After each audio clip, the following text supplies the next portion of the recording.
nahmaduhu wa nasta'inuhu wa nastaghfiruh wa na'udzu billahi min shururi anfusina wa sayyiati a'malina. May yahdihillahu fala mudilla lahu wa may yudlil falan tajida lahu waliyyan mursyida. Asyhadu an la ilaha illallah wahdahu la syarika lah wa asyhadu anna Muhammadan abduhu wa rasuluhu hada ilal haq wa ila tariqim mustaqim.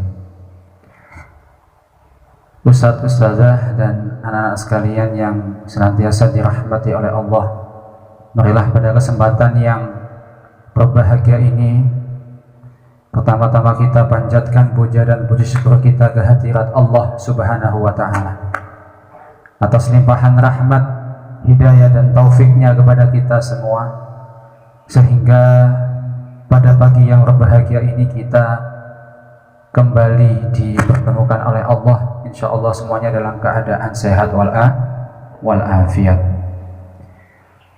Nikmat yang begitu besar yang telah Allah anugerahkan kepada kita, nikmat sehat, nikmat sempat, dan juga nikmat Islam dan iman yang insya Allah senantiasa melekat di dalam hati dan sanubari kita semua.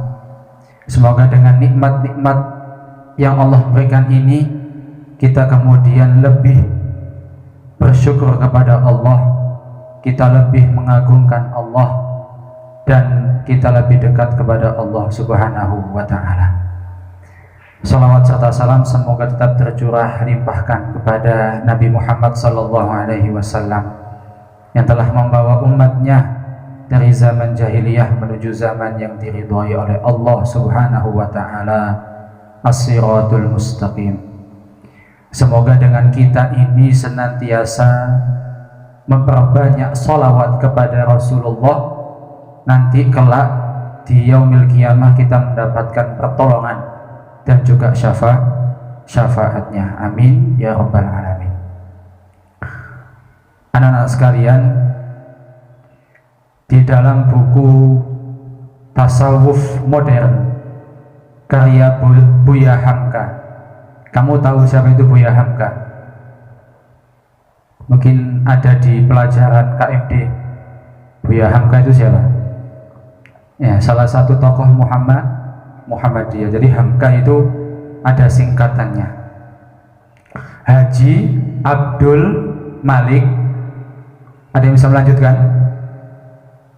Haji Abdul Malik Karim Amrullah. Ya, jadi Buya Hamka itu menulis sebuah buku namanya Tasawuf Modern.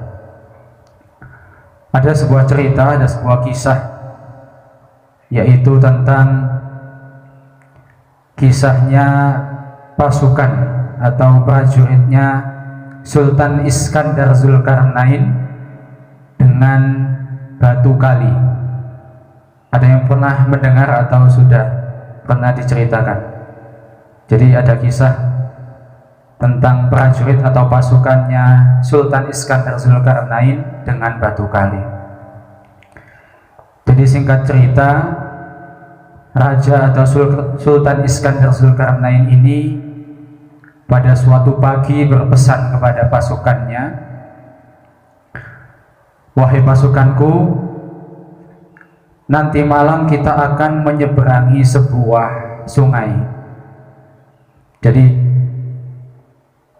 Sultan Iskandar Zulkarnain dan para pasukannya ini hendak menaklukkan sebuah wilayah, ya, mau dijadikan sebagai wilayah Islam.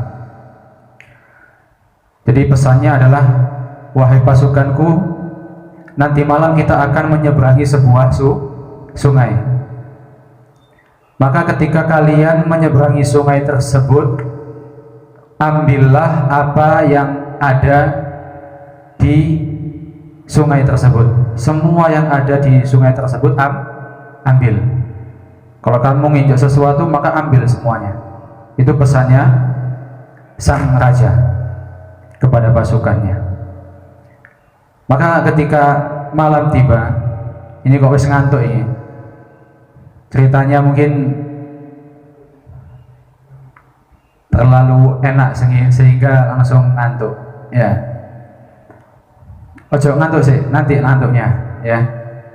Nah, jadi ketika malam tiba, pasukan ini kemudian berangkat, sampailah kemudian mereka di sungai tersebut. Nah, ketika sesampainya di sungai tersebut, pasukan ini kemudian terbagi menjadi 3 golongan. Golongan yang pertama adalah golongan yaitu dari pasukan-pasukan yang mereka itu tidak mengindahkan atau tidak menghiraukan apa yang tadi dipesankan oleh sang raja. Jadi pesannya kan disuruh mengambil semua ya yang ada di sungai. Jadi pasukan yang satu ini atau kelompok yang satu ini tidak mengindahkan, tidak menghiraukan apa kata sang raja, sehingga ketika mereka melewati sungai tersebut mereka tidak mengambil apa-apa. Ya, meskipun mereka itu menginjak sesuatu, tapi perasaan mereka itu adalah sebatas batu kali. Ya, sehingga menurut mereka itu tidak ada manfaat dan tidak ada gunanya untuk diambil. Gitu ya. Itu pasukan atau golongan yang pertama.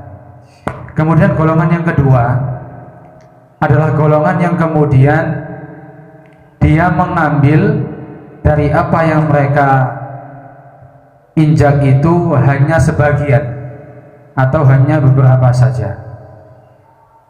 Beda seperti yang di awal tadi, mereka tidak mengambil apa-apa. Tapi golongan yang kedua ini mereka mengambil hanya sekedarnya saja.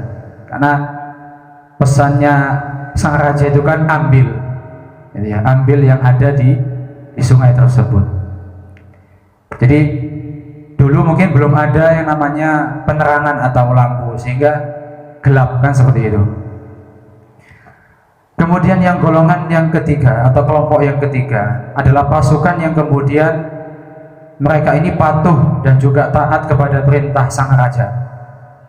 Jadi semua yang mereka temukan atau yang mereka rasakan di sungai tersebut itu diambil semua, ya, tanpa ada tersisa satupun, sehingga tas ataupun kantong yang mereka bawa itu semuanya penuh, ya, semuanya penuh.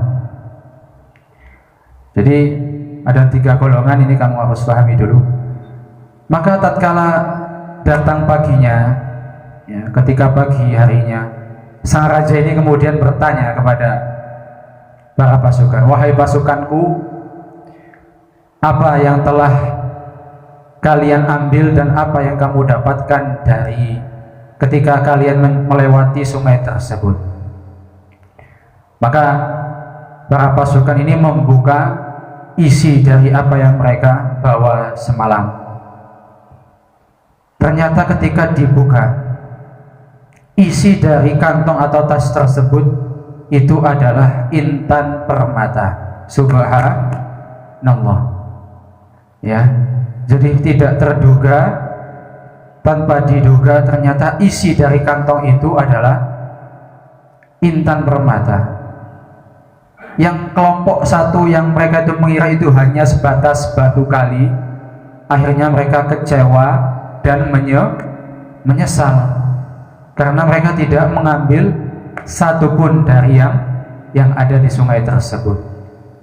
Kemudian kelompok yang kedua ini perasaannya bercampur aduk, ya, perasaan senang juga menyesal juga, kenapa kok tidak mengambil sebanyak-banyaknya. Dan yang kelompok yang ketiga ini adalah kelompok yang mereka bersuka cita, mereka gembira sekali karena mereka tidak menduga bahwasanya yang mereka ambil semalam itu adalah intan permata yang nilainya atau harganya itu mahal, gitu ya. Nah, dari kisah ini kita bisa mengambil sebuah pelajaran atau hikmah, ya. Kalau kita kaitkan dengan bulan Ramadan ini, dengan datangnya bulan Ramadan, ada tipe-tipe kaum muslimin atau orang Islam yang seperti 3 kelompok tadi, gitu ya. Jadi ketika datang bulan Ramadan, ada kelompok atau segolongan kaum muslimin ini, dia yang tidak memanfaatkan, dia tidak mengambil keberkahan, dia tidak mengambil kemuliaan yang ada di dalam bulan Ramadan. Dia melewatkan bulan Ramadan ini seperti halnya bulan-bulan yang lain. Mereka hanya menahan lapar dan haus saja, lapar dan dahaganya saja, tetapi dia tidak mengambil manfaat yang ada di dalamnya. Ya. Coba yang puasanya dari awal Ramadan sampai sekarang masih full, angkat tangan. Masih full. Ya, alhamdulillah kalau masih full. Ya, karena ini adalah puasa wajib. Ya, puasa Ramadan ini puasa wajib. Ya, kalau di bulan-bulan sebelumnya, sebelum Ramadan, ya itu dia jarang membaca Al-Quran, maka orang yang seperti kelompok yang pertama tadi, dia tidak akan membaca Al-Quran juga, sama. Jadi di bulan Ramadan ataupun di luar bulan Ramadan sama saja. Ya, tidak ada yang ditingkatkan, tidak ada perubahan sama sekali. Gitu ya. Jadi ini golongan yang pertama adalah seperti itu, yaitu yang tidak mengambil manfaat, tidak mengambil kemuliaan dan keberkahan yang ada di dalam bulan Ramadan.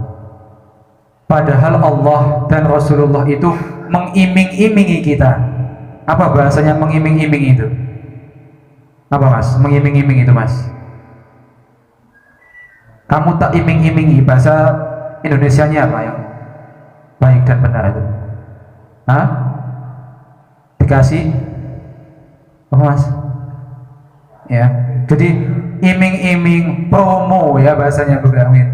Promonya Ramadan ini sangat banyak sekali. Ya, man shoma ramadhana imanan wa ihtisaban ghufira lahu ma taqaddama min dhanbi. Apa kamu nggak mau diampuni dosa-dosamu yang terdahulu? Mau apa tidak? Nah ya, itu satu, baru satu, dan masih banyak lagi ya promo ketika Ramadan, gitu ya. Bau mulutnya orang yang berpuasa itu ya di hadapan Allah seperti bau wangi ya, kasturi, seperti itu, bunga kasturi. Ya, banyak sekali apa namanya keutamaan berpuasa ataupun ibadah di bulan Ramadan ini. Tapi kalau kita mencontoh seperti golongan yang pertama, pasukannya siapa tadi? Sultan Iskandar Zulkarnain pertama. Ya, maka kita tidak akan mendapatkan apa-apa. Yang kita dapatkan hanya haus dan lapar dan dahaga. Gitu ya. Lisannya ketika di bulan Ramadan sama seperti halnya lisannya di bulan yang lain, tidak bisa menjaga lisannya. Ya, kam min shaimin laisa illa min siyamihi ilal ju' wal atas. Berapa banyak kemudian orang yang berpuasa itu hanya mendapatkan lapar dan haus saja. Kamu kemarin sudah dijelaskan sama Ustaz Fauzi itu ya. Ada hal-hal yang membatalkan pahala puasa. Jadi pahala puasanya batal. Puasanya tidak batal, tapi dia tidak dapat pahala. Eman. Gitu ya. Kemudian golongan yang kedua adalah golongan yang kemudian dia mengambil sekedarnya saja, atau beberapa saja dari keutamaan, keberkahan dan kemuliaan yang ada di bulan Ramadan. Jadi ketika datang Ramadan ya wis, pokoknya aku tahu maca Quran. Pokoknya aku nambah hafalan satu surat. Pokoknya aku nambah hafalan satu ayat. Itu yang orang yang hanya sekedarnya saja.